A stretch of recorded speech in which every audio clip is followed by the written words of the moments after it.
All right, guys, I thought we'd do a little bit of a property walk today. Not the whole property, but just a section of it. Spring is springing. I think it's March 8th today. And you can see some of my trees coming in. My Rosa Raguses are really starting to bang. This is their second full year, so they should really look good this year. We should get a lot of suckering this year from them, and that hedge line should really start to fill in. The wife's willow tree, she was worried it wasn't coming out as dormancy as fast as the two smaller ones, but as you can see now, it is booming, and I'm expecting that tree to put at least 4 or 5 more feet on this year, and probably 4 or 5 more feet out, just based on the rate that it's been growing at. You know, it gets plenty of duck poop water. That thing is happy right there. It's one of the few natural, what we call wells on the property. There was a tree there that died, and it eroded a very giant hole into the limestone. So it's got areas where you can make egress into some of the rock and fracture it. And of course, willows will just throw roots on the top of the ground and go as far as they want to go. That's why we've got it way over here, far away from the septic drain system. A little one there going. Wanted to take a look at some of the fruit trees with you today. Again, not the whole property, just to give you an idea of the way things are starting to shape up around here. Some of the successes and failures from last year we'll see today. This is my red globe peach. It's one of my favorite peaches in the world, and we had a moderate harvest last year, and that's peaches tend to like really good one year and then a little off the next year and then blow up the third year, and that's probably what we're going to have, is completely blowing up. And my bees, I don't know if you can see them, but my bees are hard at work. They've been kind of slackers early in the season. They haven't been working my trees for me, and what it is the freaking red buds are booming everywhere, and they've been out, you know, working on those red buds that are a half mile away instead of these peaches and stuff that's right here. But I guess that's starting to dry up because I'm starting to see them doing more and more work for me. Good job, girls, keep it up. A little tree here that's just not out of dormancy, a cherry tree. One of the few that survived. It's not, bush cherries are everywhere, but this is one of the few cherry trees that survived. It was covered in blossoms. I don't know if we're getting fruit set or not. That actually feels like we are getting fruit set. We'll see. This is a mini royal, which is a southern cherry, and it should do okay here. But that's its cousin, or Royal Lee, and it doesn't look like it made it. But yet, that tree's alive. It's just not come out of dormancy yet. We'll see what's going on with that later. Bush cherry there was covered in flowers, and it's starting to drop flowers. That's a pretty young one. I don't know if it'll set fruit, but we had tons of bush cherries last year. A red delicious apple. I'm confident this year it might do better than last year because it's just now coming out of dormancy. This tree's come out of dormancy way too early for us before. That's our amber autumn olive, and that thing, man, some of you guys remember when I planted that tree. It was 3 years ago. It was a stick about that long right there.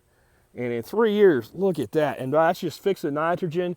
And it's just covered with little blossoms. I was underwhelmed by the harvest last year, but my bees were gone when this tree was in flower last year because I had to re-bee. And man, they're working it, so it should do good. Another bush cherry there covered with flowers. That little pear, that ratty looking little pear, last year I got about 2 dozen pears off of it. It's produced every year since I put it in. It just doesn't grow much, but we'll see what it does this year. Little fig tree back there. We had to free it from a dog fennel prison that it was in. Goji berry rocking, plum rocking, another plum rocking. Oranges, the Arctic Fraught Satsuma did not survive our 2 major onslaves of winter. I'm done with citrus. I gave it a try. Gave it extra protection, did everything I could for it. I think it can be done here. I don't want it that bad. So that just gives me 4 places to plant new trees, and I got plenty of trees to plant. Let's take a look over here. I want to keep this video under 10 minutes, so we'll go as far as we can in 10 minutes. This was a mulberry. It's not super happy right now compared to some of the other ones, but it's doing all right. It was in a pot, and it actually busted through the bottom of the pot. It's one of those dwarf Mulba alba isai mulberries, and I think it's gonna all this fruit I think is just not going to produce this year, and that's fine. We're going to have more of this than we know what to do with. Right now I just got a little shaping going on with it. I want this tree to get adapted and happy. This spot right here, everything I planted in this spot's died. It's a real harsh spot. These trees are incredibly hardy though, so I think this one will fill that gap in. Plum there. Jujubes are just starting. That's a jujube just starting to leaf out, and they were uber productive last year. I didn't make any meat. I should have. Fig tree, I'm not sure. I think this fig gave up the ghost. It'll probably come back from the roots though, but some of the figs made it through, but the top of this one got killed those 14-degree days. Here's a mulberry that was planted as a cutting last year. It was it's probably a 14, 16-inch high cutting last year when I planted it. And you can see why I love this plant. That's the same one we started out looking at the end of this row. Methley plum, one of the most productive trees I've ever seen in my life. Looking at the blossoms on it, you can see why. You got to prune this muscadine before it starts coming to life because that's got way too much growth on it. Another one on bush cherries. I don't know how this one's going to do. I actually think I'm babying this one too much. I think it needs to lose that irripan. Same with this one back here. And this is just starting. They're coming in at different times. This is another bush cherry. Look at this autumn olive. Man, I think I can make a gallon of autumn olive meat off this one plant alone. It is. Look at the blossoms on it. And these things smell incredible. I'm going to have to make sure I don't screw up this year and not give it a try. Specifically, its cousin, the gumi. These blossoms smell amazing, these little woody flowers. I want to make a autumn olive or gumi infused mead. There's one of my bees going, leave my flowers alone. We got here a blackberry that I just shoved a cutting in the ground last year. Another plum. We got some work to do down in this area, but I've got to the point now where I just keep throwing trees in the ground, and what lives I plant more of, and what dies I get rid of. This is the gumi, and it's not quite yet flowered out. This is autumn olive's much improved cousin from the Ukraine, the gumi. It's basically an autumn olive that tastes better is the best way to think of it, even though they are distinctively different plants. Let's see, we got about 3 minutes left. Let's head on over here. Look at the grass. Where's the ducks? Well, babies are in there. If you watch Duck Chronicles tonight, ducks are out in the west pasture today. Give this area a rest. Not out of dormancy yet, but just starting to come up, blow up its buds. Is this Antonovka apple that we planted last year? This is another one of those. This is the biggest one of those wells on the property. That tree should go for it this year. There's another one of those dwarf mulberries. And you can see why I'm not worried about that one not producing this year. And I've got quite a few of these trees on the property. I think I'm about 3 to 4 weeks away from about 2 months of mulberry nirvana. And God, these things are good. I've got some other varieties that should produce this year too. Black velvet and Illinois everbearing. And this property really does well with mulberries. So whatever it says it does well with, we'll give it more of. This is an amber autumn olive.